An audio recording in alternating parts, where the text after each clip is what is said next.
Phil Hill, Managing Director of the Sea Life Company.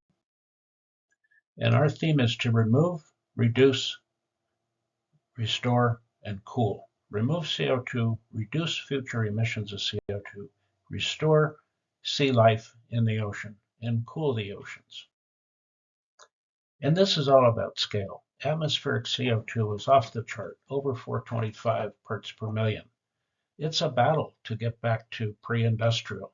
We have to remove 2,000 gigatons of CO2 by 2100 to have a livable environment.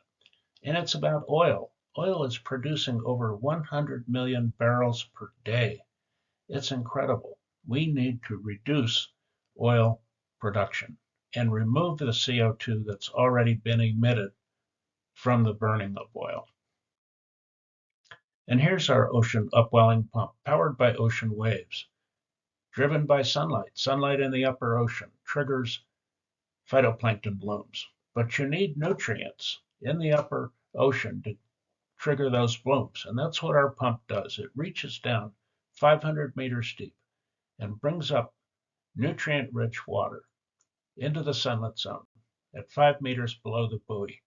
And that triggers the phytoplankton blooms, which absorb CO2. Here's a video of our pump operating off California. You can see the buoy is rising and falling on passing waves, giving the seagulls a free ride. And on each wave upslope, it's closing the valve at the bottom and forcing that water up the tube. You can't see it, but the water is coming out just below the buoy at about 5 meters depth. So our business model is to engage with island nations such as Bermuda and oil major companies, example Chevron, to contract directly to sequester the CO2 equal to 1% of global oil. 1% sounds small, but it's huge. It's huge. It's 150 million tons of CO2 emitted by 1% of global oil. So that's our large scale project. And why do we go to the oil major? Well, it's their legacy CO2 that's being removed.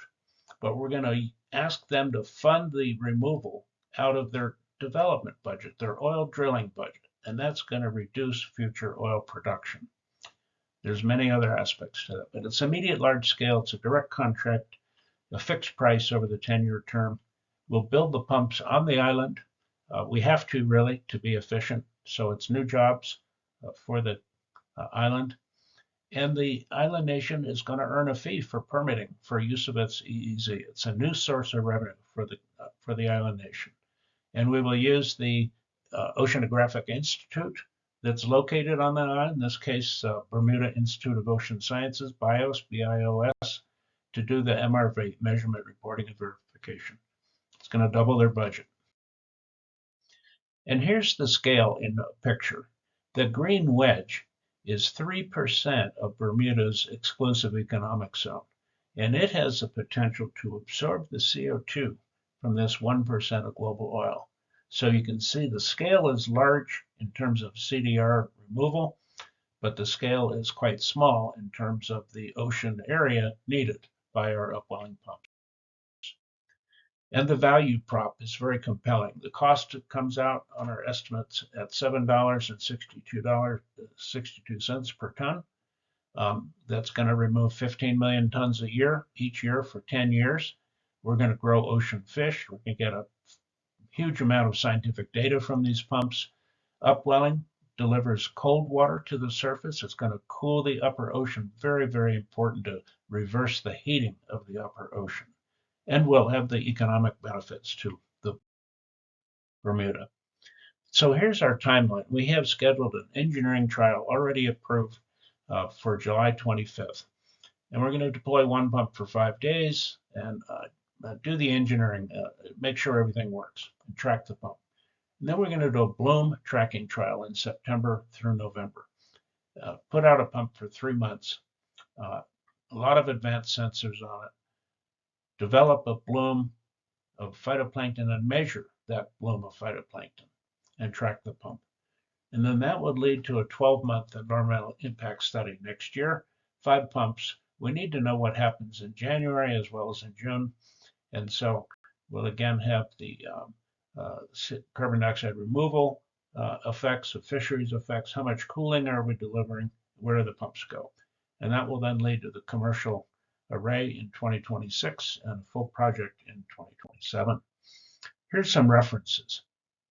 And there's many, many more, but these are the most recent ones that are really important to this study and are the basis for this technology. A little bit about us. We actually started under a previous company name in 2005 at Motion.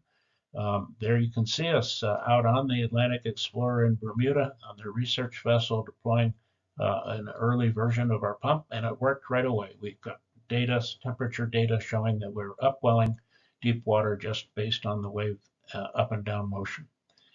We transitioned to ocean-based climate solutions in 2018, built a full-size pump shown on the deck of the RV Sarmiento off Canary Islands, deployed that in November of 2022.